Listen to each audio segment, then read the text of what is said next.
बहुत समय पहले की बात है। रतनपुर नाम का एक सुंदर सा राज्य था। उस राज्य के राजा बहुत ही दयालु और न्यायप्रिय राजा थे। उसी राजा की एक पुत्री थी जिसका नाम राजकुमारी रत्ना था।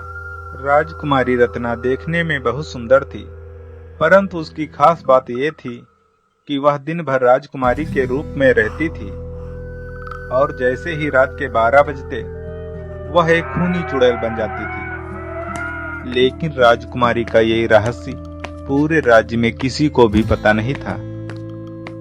एक दिन की बात है, रात होने पर नगर के सारे लोग सो रहे थे।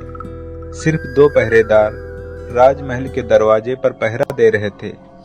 तभी राजकुमारी चुड़ैल बनकर महल के बाहर आती है और उन दोनों पहरेदारों का सारा खून पी जाती है। रात बीतने के बाद जब सवेरा हुआ तो नगर के लोगों ने उन दोनों पहरेदारों को मरा हुआ पाया। अरे ये क्या हो गया? ये तो मर गए हैं, पर ये हुआ कैसे? अरे ये सब बाद में पता चलेगा। हमें सबसे पहले इसकी सूचना राजा को देनी चाहिए। महाराज अपने दरबार में बैठे थे, तभी वह आदमी आकर कहता है, महाराज की जय हो। क्या बात है, बहुत डरे से लग रहे हो।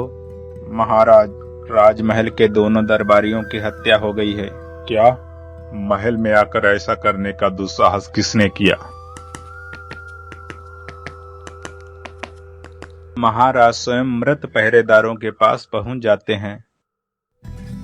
इन दोनों की हत्या जिसने भी की है उसे सजा अवश्य मिलेगी। धीरे धीरे दिन गुजर गया और रात होने लगी। महाराज ने राजमहल का पहरा देने के लिए फिर से 2 पहरेदारों को दरवाजे पर खड़ा कर दिया और जैसे ही रात के 12 बजे राजकुमारी फिर से चुड़ैल बनकर आती है और दोनों पहरेदारों को खाकर वापस महल में चली जाती है। सवेरा होने पर राजा को फिर से पहरेदारों की हत्या का समाचार मिला तो राजा तुरंत राजमहल की दरवाजे की ओर चल पड़े और राजमहल के दरवाजे पर पहुंचते ही नगर की जनता कहने लगी, अरे महाराज, अगर ऐसा ही होता रहा तो राजमहल का पहरा देने के लिए कोई भी पहरेदार तैनात नहीं होगा और हमारा राज्य सुरक्षित नहीं रहेगा।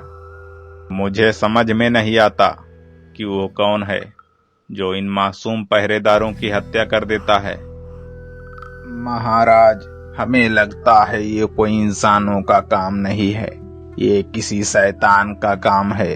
अगर इंसान इन्हें मारते तो इनके शरीर पर हथियारों के निशान होते, परंतु इनके पूरे शरीर पर नुकीले दांतों के निशान हैं। महाराज ने तुरंत नगर से एक तांत्रिक बाबा को बुलवाया और उससे नगर में होने वाली सारी घटना को विस्तार पूर्वक बताया। महाराज की बात सुनकर तांत्रिक कहने लगा, महाराज, मुझे क्षमा करें, लेकिन ये कहना गलत नहीं होगा कि जो भी शैतान इन पहरेदारों की हत्या करता है वह इसी महल में रहता है। मैंने कई वर्षों की तपस्या करके ये विद्या हासिल की है कि अगर मेरे आसपास कोई शैतानी शक्ति है तो मुझे तुरंत आभास हो जाएगा। इसलिए महाराज, आप महल के अंदर रहने वाले सभी लोगों को यहाँ इकट्ठा करो। मैं अभी शैतानी शक्ति का पता लगाता हूँ।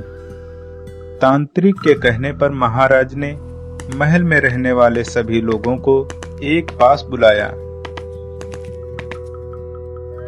तभी उस तांत्रिक ने अपने लोटे से जल लिया और मंत्र पढ़कर सभी के ऊपर छिड़का। वह जल पड़ते ही राजकुमारी एक भयानक चुड़ैल बन गई। यह देखकर सभी लोग चौंक गए। महाराज ने जब यह दृश्य अपने आंखों के सामने देखा तो वह कहने लगे, अगर राजकुमारी चुड़ैल है तो मेरी बेटी का क्या हुआ?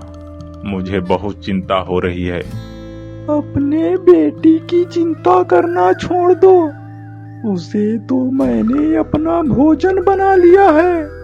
और उसकी जगह मैं राजकुमारी बनकर रहने लगी हूँ। हे भगवान, अब क्या होगा? मेरी बेटी इस दुनिया में नहीं रही। मेरी इकलौती ही बेटी थी। उसके बगैर मुझे पूरे राज्य में सूना सूना दिखाई पड़ रहा है। क्या करूं? कुछ समझ में नहीं आता। बेटी के न रहने पर महाराज बहुत दुखी हो गए और रोने लगे। तभी उस तांत्रिक बाबा ने महाराज से कहा, महाराज, आप चिंता ना करें। मैं आपके बेटी की इस हत्यारन चुड़ैल को कड़ी से कड़ी मौत की सजा दूंगा। इतना कहकर तांत्रिक बाबा ने फिर से अपने लोटे से जल लिया और मंत्र पढ़कर जैसे ही चुड़ैल के ऊपर छिड़का, वह चुड़ैल भस्म होकर कोयले के ढेर में बदल गई।